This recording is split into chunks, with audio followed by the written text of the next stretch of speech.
Sigmund Freud's The Interpretation of Dreams is universally recognized as the text that birthed modern psychoanalysis. But readers who open it expecting immediate psychological revelations are often surprised. The entire first chapter is a dense, rigorous literature review aggregating decades of empirical 19th century neurobiology and physiology.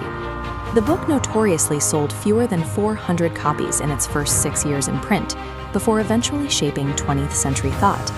To understand why it succeeded, we have to put psychoanalysis completely to the side. We need to reconstruct the strict empirical model of the dream, exactly as the scientific establishment understood it in the year 1900. Freud synthesized the scientific consensus into a matrix of dream phenomena, supported by 3 pillars. First, the dream's mechanical relationship to waking reality. Second, the sleeping mind's abnormal access to memory. And third, the physical stimuli that trigger a dream.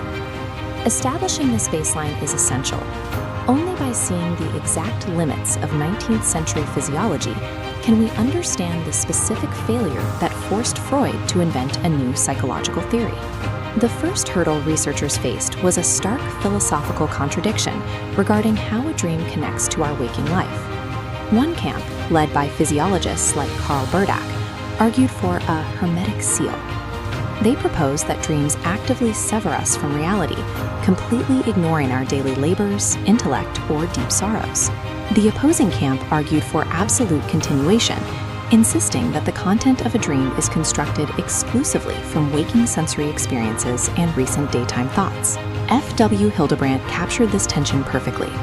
He described the moment of falling asleep as dropping through an invisible trapdoor into a completely disconnected narrative. Yet Hildebrandt observed that while the overarching story of the dream is entirely severed from reality, every individual's structural building block within that story is strictly borrowed from waking exposure. Because the sleeping brain lacks the capacity to invent entirely novel material from nothing, it must draw from an internal database. This observation led science directly into the problem of memory. 19th century researchers observed that the sleeping mind possesses an elevated, abnormal capacity for recall, a state they termed hypermnesia. A highly documented case study from 1862 involving the Belgian philosopher Joseph Delboef proved the vast reach of this capacity. Delboef dreamed of a courtyard covered in snow, where half-frozen lizards were eating a specific fern. In the dream, he clearly identified the plant by its Latin name, Asplenium rutamuraria. The anomaly was that, in his waking life, Delboef had almost no knowledge of botany and had absolutely no conscious memory of that Latin name. In 1878, Delboef discovered a forgotten botanical album from 1860, realizing he had passively transcribed that exact Latin name at a botanist's dictation. This established a foundational rule. The brain creates an unalterable memory trace. Nothing is ever truly lost to the archive. But this perfect archiving system presented a second paradox. The memory recalled in dreams exhibits an aggressive selection bias toward the trivial. Observers noted that the mind frequently ignores the most profound waking events. The intense grief of a recent bereavement or a major life crisis is often entirely absent. Instead, the mind reaches into the archive and selects highly insignificant data, the wart on the forehead of a stranger passed in the street, or a random syllable. The dreaming mind possesses perfect access to a vast, lifelong archive, but its internal filing system actively prioritizes the irrelevant over the vital, extensively. He had assistants apply specific physical stimuli to his body while he slept, and he recorded the resulting dreams upon waking.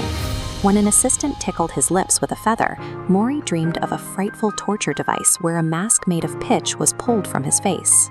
When a hot iron was brought close to his face, he dreamed of hostage-takers infiltrating his home and forcing his feet into a brazier of hot coals. This established the illusion mechanism.